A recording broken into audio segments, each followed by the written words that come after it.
Let's raise the minimum wage to $100 an hour. Much love. Welcome in, Trav here, and we're going to have a discussion of the pros and cons of raising the minimum wage. So, say we raise the minimum wage to $100 an hour, wouldn't it be great? We're all making all this money, everybody middle class and below is going to be doing so much better. Actually, what would really happen if we increased the minimum wage to $100 an hour is first thing that would happen is tons of people would get laid off, become very hard to get a job. A lot of jobs would move overseas. Jobs that can't get moved overseas will be replaced by robots. You'll have one person managing all the self-checkout stands, and you'd have one person managing all the overseas people. Or, if there is actually high employment at $100 an hour, we would probably have a comparable increase in consumer goods. It would go from $4 for a Starbucks coffee to $40. So that's why we're not raising the minimum wage to $100 an hour, because it would make it very, very hard. Well, large businesses would just replace you with robots and people overseas, and small businesses would go out of business and be very, very hard to hire anyone.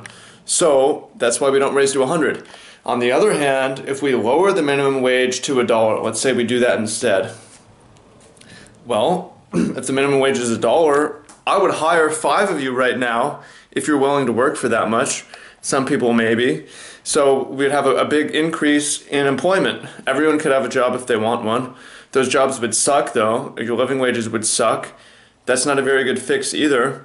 But at least there'd be high employment. So what we see here is that this isn't one-to-one, but there tends to be an inverse correlation between wages and employment, right? The higher the wages, the less demand to hire workers, the less jobs. The lower the wages, the better the deal, the more demand, the more jobs.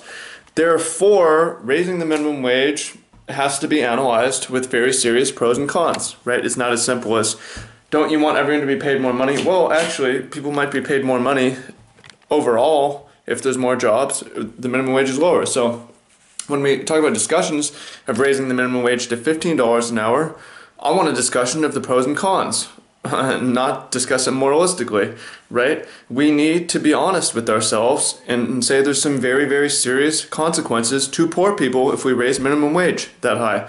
And that's the discussion I'd like to see people have, and do it very analytically.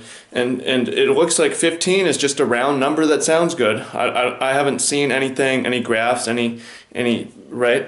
So the way it currently, yeah, and there's a lot of issues with this we're going to get into. I'm not against it. I'm not against Bernie. I just want to see the numbers, and I want to have some honest discussion that discusses the pros and the cons. So here's a few issues we have to keep in mind. Right now, states can set the federal, or rather, the federal does not set a minimum wage for all states. States set their own minimum wages, cities can set their own minimum wages as well. And this makes sense because living expenses are drastically different in different places. $15 an hour in San Francisco is not enough to live on, but $5 an hour is enough to live on in the interior. So that's why minimum wages tend to be higher on coastal cities and lower in the interior, because the costs are lower. So it doesn't necessarily make sense to have the exact same minimum wage across all states when the living expenses are way different. So that to me is interesting. Explain to me why the minimum wage would be functionally much, if it was all the same, it would be functionally much lower in California than in Utah, for instance. So that is an issue. Now, we should also look at places where they have a really high minimum wage, and especially to see if those places have good employment, and if so, how do they pull that off? How do we emulate it?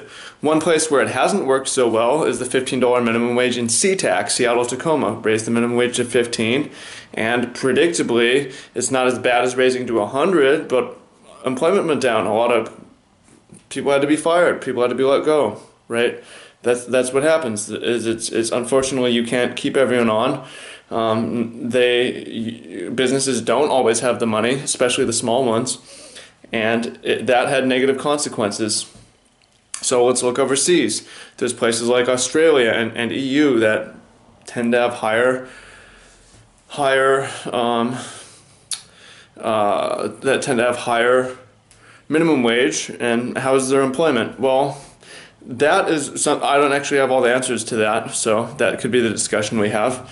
We do see that the U.S. is entrepreneur haven, really, for starting your business, and one of the reasons why is we don't have crazy high minimum wage, whereas in Australia, if it's $20 an hour, it's really hard to hire people to get started. So, you know, if you can point to a place that has a really high minimum wage and really high employment, and lots of businesses starting, point that out, and I'd like to take a look at it. But basically, there's an inverse relationship, and we need to weigh the pros and cons.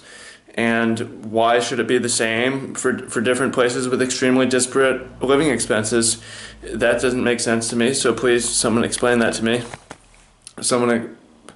And what do you think about what tends to be an inverse relationship between wages and employment? Where do we draw the line, right? This is very tough. Why should it be 15? Explain this to me, and from a mathematical sense, not a moralistic stance. There's a lot of explanations, arguments for it that are moralistic. People deserve this money.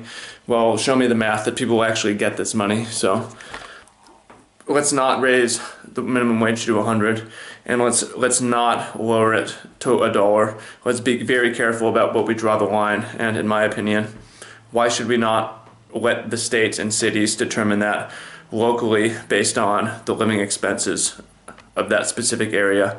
What do you think? Your thoughts? Leave a comment below. Much love.